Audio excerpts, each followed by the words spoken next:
Para entendermos um pouco o contexto da primeira leitura, devemos contextualizá-la.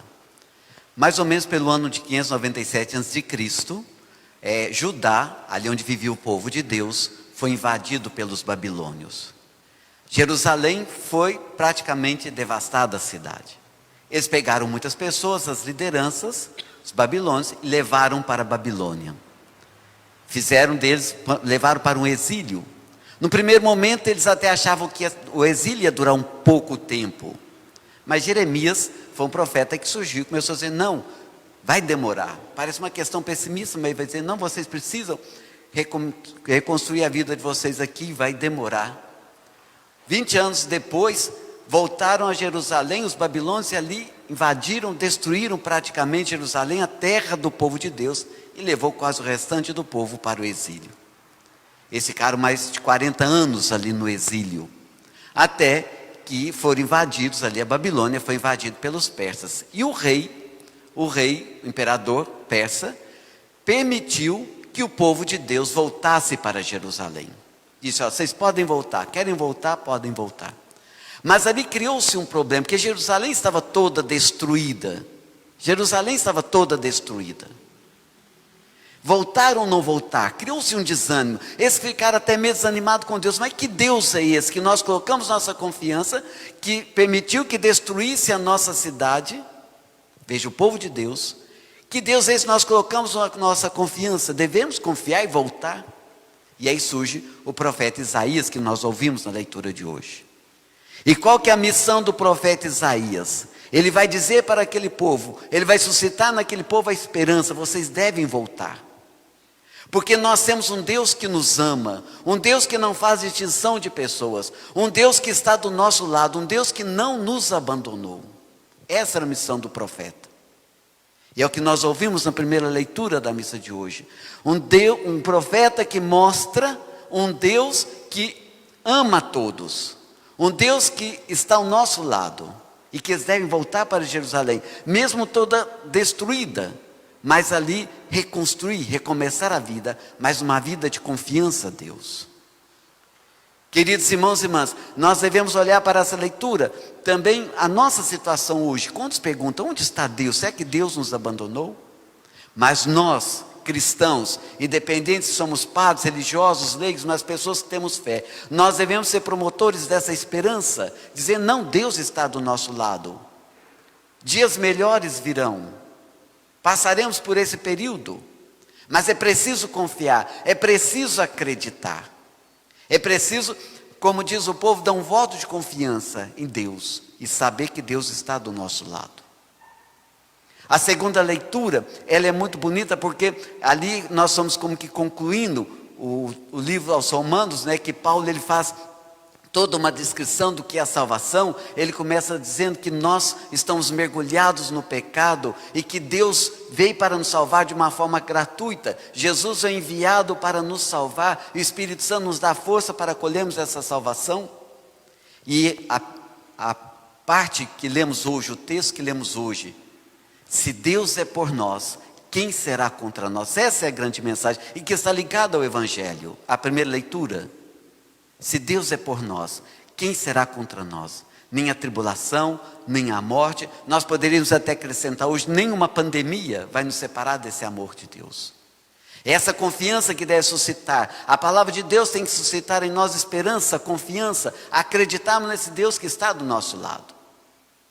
E um amor grande, é um Deus amoroso, que nos acolhe, que vem ao nosso encontro e que ama a todos gratuitamente. E nós também devemos ser esses que devemos dizer e promover, repito aquilo que eu disse na conclusão da primeira leitura, promotores de alguém que anuncia, que testemunha, devemos dar testemunho, que Deus está do nosso lado. Se Deus é por nós, quem será contra nós? O Evangelho, ele começa com uma frase interessante, diz o seguinte: quando soube da morte de João Batista, Jesus partiu e foi de barco para um lugar deserto e afastado. Quem leu o texto anteriormente sabe, conhece toda a história, como aconteceu a morte de João Batista. Foi num banquete. A morte de João Batista, o martírio de João Batista aconteceu no banquete. Nós sabemos que a filha daquela mulher que Herodes vivia com ela de uma forma ilegítima, no adultério, dançou para Herodes. E ele, entusiasmado, era aniversário, era a festa dele, falou assim, ó, tudo aquilo que me pedis eu lhes darei. E ela vai consultar a mãe Herodíades, e ela pede a cabeça de João Batista. E aí nós sabemos que João Batista foi decapitado. Então, por que eu estou fazendo esse paralelo? Porque nós podemos fazer um paralelo entre dois banquetes. Um banquete de Herodes, que é servido a cabeça de João Batista. Um banquete de morte. E a partir desse momento, Jesus vai para um lugar deserto, um lugar afastado, do outro lado, celebrar um outro banquete, onde todos são convidados, onde os pobres fazem parte, onde os famintos podem participar. Jesus vai para o outro lado, é um novo tempo, é um novo banquete. No banquete de Herodes, serviu a cabeça de João Batista. É um banquete de morte, de destruição, de ódio. No banquete que Jesus oferece, ele é capaz de elevar os olhos para o céu, abençoar, render graças, partilhar. Olha que beleza, quando nós olhamos, é o banquete da vida. É o banquete da vida. E Jesus, ele vai para aquele lugar deserto. E o texto tem algumas questões que às vezes nos passam despercebido, porque diz o seguinte: foi de barco para um lugar deserto e afastado. Jesus olhou para aquele povo. Aí, claro, eu já disse algumas vezes aqui, são os passos daquilo que é a misericórdia de Deus. É um Jesus que olha, é um Jesus que sente compaixão, sofre com eles. É um Jesus que faz alguma coisa. A compaixão, ela é dinâmica. Eu tenho que ver, eu tenho que sentir compaixão, eu tenho que tocar, eu tenho que fazer alguma coisa. E ele tocou o pão. E é interessante porque quando ele fala assim, mas nós não temos nada, temos aqui apenas 5 pães e 2 peixes, se somar dá o número 7, que na Bíblia tem um sentido de plenitude, de totalidade, alimenta todos. Mas há uma mudança muito interessante, porque eles chegam num lugar deserto e afastado. De repente Jesus os manda sentar, e ali diz que sentaram na grama. Olha como que mudou a questão geográfica. Era deserto, era afastado, e eles sentam na grama. Ou seja, onde há partilha, onde há solidariedade, onde há pão para todos, onde há respeito, o deserto se transforma em vida. O que é seco se torna vida. Era deserto, agora eles sentaram na grama. E é bonito que aí Jesus, olha, eles pegam os pães, ergueu os olhos para o céu e pronunciou a bênção. Quer dizer, o que Jesus estava dizendo ali? Tudo é graça de Deus, tudo é dom de Deus. Quando há dom de Deus, quando há partilha, a vida acontece, a solidariedade acontece. Jesus estava ali no outro banquete, diferente daquele que matou João Batista. Agora um banquete onde todos são convidados.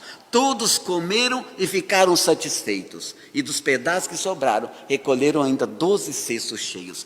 Tem o sentido também da plenitude, da totalidade, o número 2. O número 12, desculpa. Queridos irmãos e irmãs, é aqui que está a questão nossa de olharmos para a liturgia de hoje.